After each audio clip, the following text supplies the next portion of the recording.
പ്രിയമുള്ളവരെ, ഏതായാലും സമയം ഒരുപാട് വൈകി. ഞാനൊന്നും പ്രത്യേകിച്ചൊന്നും പറയുന്നില്ല.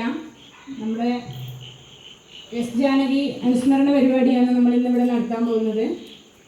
അപ്പോൾ അതിന് എല്ലാവരെയും ഞാൻ സ്വാഗതം ചെയ്യുന്നു. ബഹുമാനപ്പെട്ട അധ്യക്ഷൻ ഗീത, അതുപോലെ തന്നെ നമ്മുടെ ഈ ഒരു പരിപാടി ഉദ്ഘാടനം ചെയ്യാനെത്തിയ നമ്മുടെ പ്രിയങ്കരിയായ പാട്ടുകാരിയായ നമ്മുടെ എസ് വാണി വേളം, അതുപോലെ തന്നെ നമ്മുടെ മുന്നിലിരിക്കുന്ന വിശിഷ്ട അതിഥികളെ, എൻ്റെ നാട്ടുകാരെ, പ്രിയപ്പെട്ടവരെ, ഞാൻ പറഞ്ഞു വൈകിയ വേളയിൽ ഞാൻ കാര്യങ്ങൾ വേറൊന്നും പറയുന്നില്ല. ഈ ഒരു പരിപാടിയിലേക്ക് എല്ലാവരെയും സ്വാഗതം ചെയ്തുകൊണ്ട് അധ്യക്ഷ സ്ഥാനത്തേക്ക് ഗീതയെ ക്ഷണിക്കുന്നു. പ്രിയമുള്ളവരെ, പ്രശസ്ത പിന്നണി ഗായിക എസ് ജാനകി നമ്മളെ വിട്ട് ഏതാനും നാളുകളാണ് ആയിട്ടുള്ളത്.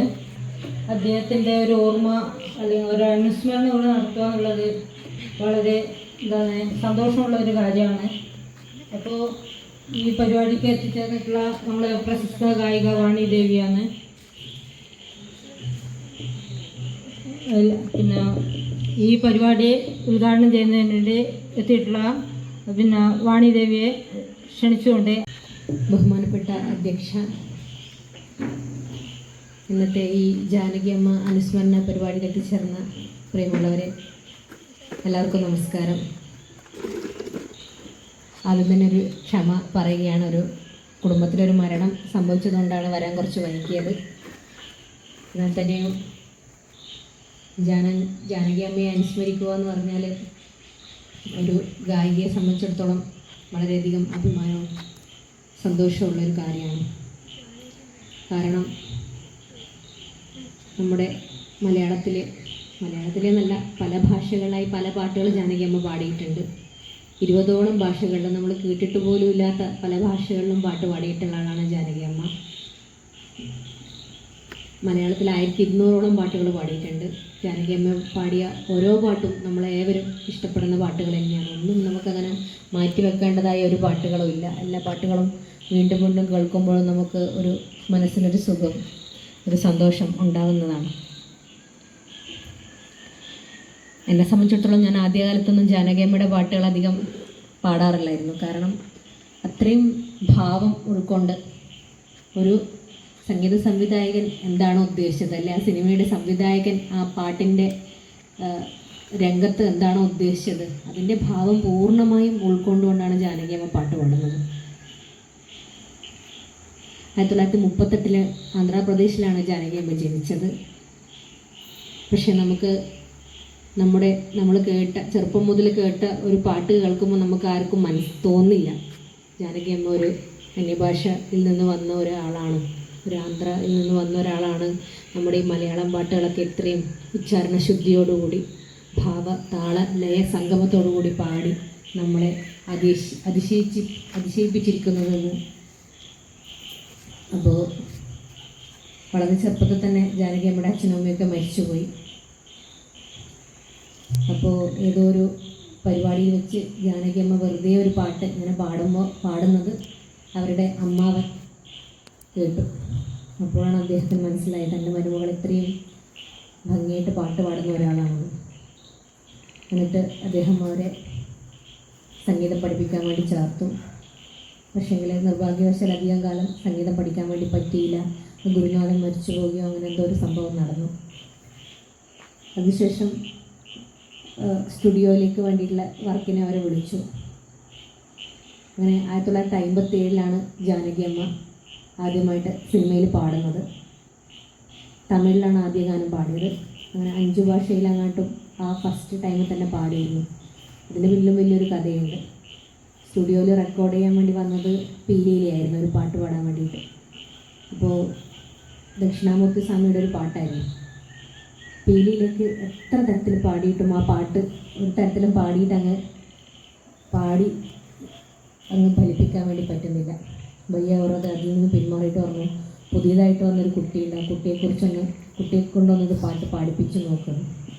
ഇങ്ങനെയാണ് ജാനകി അമ്മ മലയാളത്തിലാദ്യമായിട്ടുള്ള ദക്ഷിണാമൂർത്തി സ്വാമിയുടെ ഒരു വളരെ പ്രശസ്തമായൊരു പാട്ട് വളരെ ഒരു ദിവസം മുഴുവൻ പ്രാക്ടീസ് ചെയ്ത്, പണ്ടൊക്കെ അങ്ങനെയാണല്ലോ, ഓർക്കസ്ട്രയും എല്ലാം കൂടി ലൈവായി വായിച്ചിട്ടാണ് പാട്ടുകളൊക്കെ റെക്കോർഡ് ചെയ്തിരുന്നത്. ഒരു തെറ്റ് സംഭവിച്ചാൽ ആദ്യം മുതലേ പാടി റെക്കോർഡ് ചെയ്യണം. അതായിരുന്നു പണ്ടത്തെ സ്റ്റുഡിയോ സംവിധാനം. ഇന്നതല്ല, ഇന്നെല്ലാം വേറെ വേറെ താളായാലും അതിൻ്റെ കീബോർഡായാലും ഗിറ്റാറായാലും എല്ലാം വേറെ വേറെ റെക്കോർഡ് ചെയ്ത് മിക്സ് ചെയ്യുന്ന സംവിധാനമാണ്. ഗായകൻ സ്റ്റുഡിയോയിൽ പോകണമെന്നില്ല, വേറെ ഇടുന്നെങ്കിലും പാടി റെക്കോർഡ് ചെയ്താൽ മതി, അങ്ങനെയൊക്കെയുള്ള സംവിധാനം ഇന്നുണ്ട്. പക്ഷെ അന്ന് ഒരു പാട്ട് പാടുക എന്ന് പറഞ്ഞാൽ അതൊരു നമ്മൾ ഗാനമേളത്തിൽ ലൈവായിട്ട് പാടുന്ന പോലെ തന്നെയാണ് ഒരു പാട്ട് പാടി റെക്കോർഡ് ചെയ്യുന്നത്. അപ്പോൾ ജാനകിയമ്മ ആ പാട്ട് വളരെ ഭംഗിയായിട്ട് പാടി. അപ്പോൾ അത്രയും കഴിവുള്ള ജാനകിയമ്മ മലയാളത്തിൽ ആദ്യമായിട്ട് മിന്നുന്നതെല്ലാം പൊന്നല്ല എന്നുള്ളൊരു ചിത്രത്തിലെ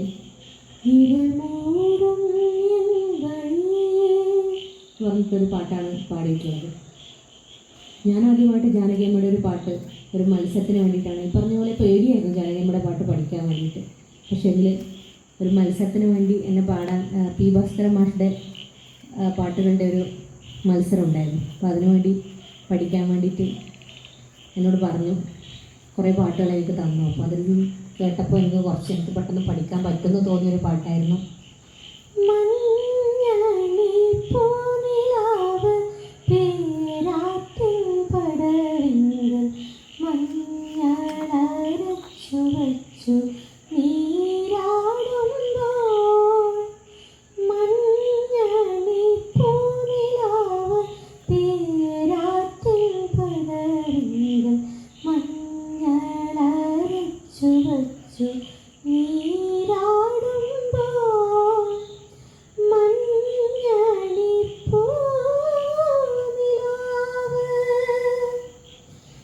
എള്ളെണ്ണ മണം വീശും എന്നോടെ മുടിക്കെട്ടിൽ മുല്ലപ്പൂ ചൂടിച്ച് വിരുന്നുകാരാ.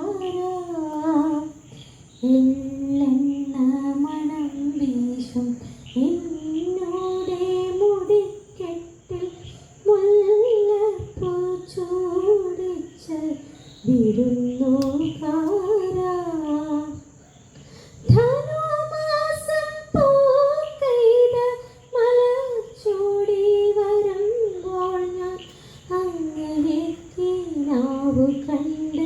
കൊതിച്ചിരുന്നു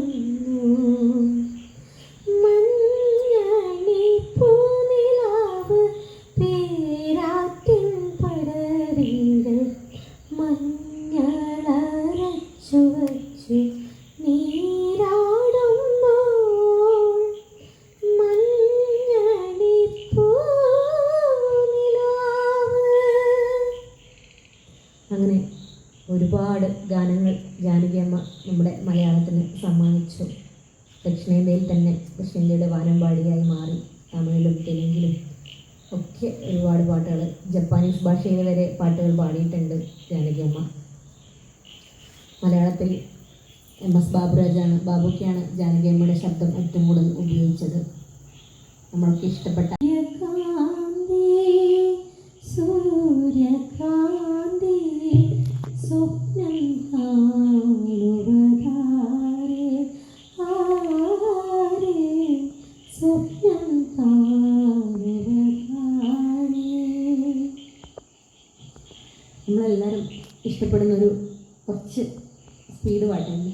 ഉണരൂ വേഗം നീ സുമറാണി വന്നു നായകൻ സ്നേഹത്തിൻ മുരളി ഗായകൻ മലരേ തേന്മലരേ മലരേ. ഉണരൂ വേഗം നീ സുമറാണി വന്നു നായകൻ സ്നേഹത്തിൻ മുരളി ഗായകൻ. അങ്ങനെ ഒരുപാട് പാട്ടുകൾ ജാനകിയമ്മയുടെ. നമുക്കറിയാം, ഒരു കൊച്ചുകുട്ടിയുടെ ശബ്ദത്തിൽ പാട്ടുകൾ പാടി ജാനകിയമ്മ. തുമ്പീവ തുമ്പക്കുടത്തിൽ തുഞ്ചത്തായോ ഞാനിടാം ആകാശ പൊന്നാടി നിലകളിൽ ആയത്തിൽ തൊട്ടേ വരാം. ആ പാട്ട് അത് കഴിഞ്ഞ് കൊച്ചുകുട്ടിയുടെ ശബ്ദത്തിൽ പാടുമ്പോൾ ആ കൊച്ചുകുട്ടിയായി മാറി ആ പാട്ടിൽ. നേരെ കുറച്ചൊരു കാമുകി അല്ലെ ഒരു പ്രണയിനിയുടെ ശബ്ദത്തിൽ പാടുമ്പോൾ ആ രീതിയിലേക്ക് മാറി. നാഥ നീ വരും കാലൊച്ച കേൾക്കുവാൻ കാതോർത്തു ഞാനിരുന്നു. താവകവീഥിയിൽ പക്ഷികൾ തൂവൽ വിരിച്ചു നിന്നു. നാഥ നീ വരും കാലൊച്ച കേൾക്കുവാൻ. മുത്തശ്ശിയുടെ ഗദ്ഗതങ്ങൾ നിറഞ്ഞ പാട്ടുകൾ. ആഴക്കടലിൻ്റെ അങ്ങേക്കരയിലായി നേരം വെളുക്കുന്ന മേട്ടിൽ അമ്പിളി മാമനെ പോലെൻ്റെ മാറിലായി ഒട്ടി കിടക്കുന്ന മുത്തേ, കണ്ടിലായി എണ്ണയൊഴിച്ചു കൊണ്ടിത്ര നാൾ കാത്തിരുന്നു ഞാനിരുട്ടിൽ. അങ്ങനെ തുടങ്ങുന്ന ഒരുപാട് പാട്ടുകൾ നമ്മൾ സിനിമയിൽ കാണുന്ന നായികയുടെ ഇടയിലെ കഥാപാത്രത്തിൻ്റെ ഒക്കെ രൂപവും ഭാവവും ഒത്തുചേർന്ന ഒരുപാട് പാട്ടുകൾ. ഇത്രയൊക്കെ പാട്ടുകൾ നമുക്ക് സമ്മാനിക്കുമ്പോഴും ശ്വാസം മുട്ടൽ എന്ന രോഗം ബാധിച്ച ഒരാളായിരുന്നു ജാനകിയമ്മ. പലപ്പോഴും പാട്ട് പാടാൻ പറ്റാതെ ആസ്പത്രിയിൽ കിടക്കുമ്പോൾ ഈ സംഗീത സംവിധായകന്മാർ പോയിട്ട് റിക്വസ്റ്റ് ചെയ്യണം അവരോട്, വന്നിട്ട് പാടിത്തരൂ എന്ന് പറഞ്ഞിട്ട്. അപ്പോൾ സ്റ്റുഡിയോയിൽ തന്നെ ഈ പാട്ടിനൊക്കെയുള്ള ഈ ഒരു ആസ്പത്രിയിലെ അതേ ഒരു സംവിധാനങ്ങളൊക്കെ ഒരുക്കി സ്റ്റുഡിയോയിൽ പോയി ഒരു 2 വരി പാട്ട് പാടും, പിന്നെ കുറച്ച് സമയം വിശ്രമിക്കും. കാരണം അത്രയും ആരാധകരായിരുന്നു അവരുടെ പാട്ടുകൾക്ക് ഉണ്ടായിരുന്നത്. അതുപോലെ തന്നെ തമിഴിലും SPBയുടെ ഒക്കെ ചേർന്ന് ഒരുപാട് പാട്ടുകൾ ജാനകിയമ്മയുടേതായിട്ടുണ്ട്. ഒരുപാട് പാട്ടുകൾ നമ്മൾ കേൾക്കാൻ ആഗ്രഹിക്കുന്ന ഒരുപാട് പാട്ടുകളുണ്ട്.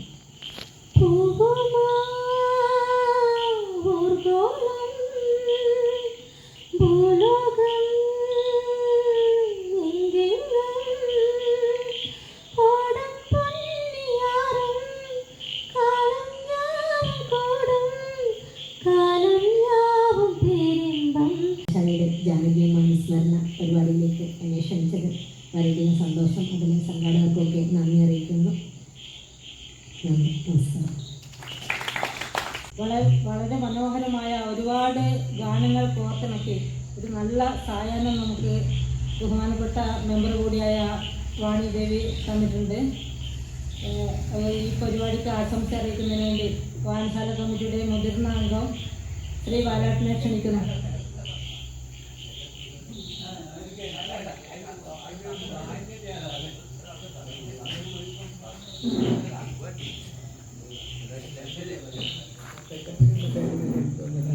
പ്രിയമുള്ളവരെ, ഇവിടെ പറഞ്ഞതുപോലെ ഏറ്റവും നല്ലൊരു സഹായം ഇവിടെ നൽകിയിട്ടുണ്ട്.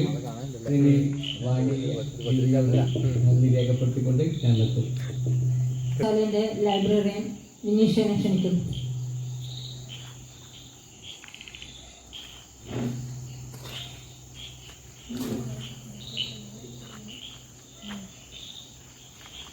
ഈ പരിപാടിയിൽ സ്വാഗതം പറഞ്ഞ രാജിനേച്ചി, അധ്യക്ഷത വഹിച്ച ഗീതേച്ചി, പരിപാടി ഉദ്ഘാടനം ചെയ്ത വാണി ദേവി, പിന്നെ ഈ പരിപാടി പങ്കെടുത്ത എല്ലാവർക്കും വായനശാലയുടെ പേരിൽ നന്ദി രേഖപ്പെടുത്തുന്നു.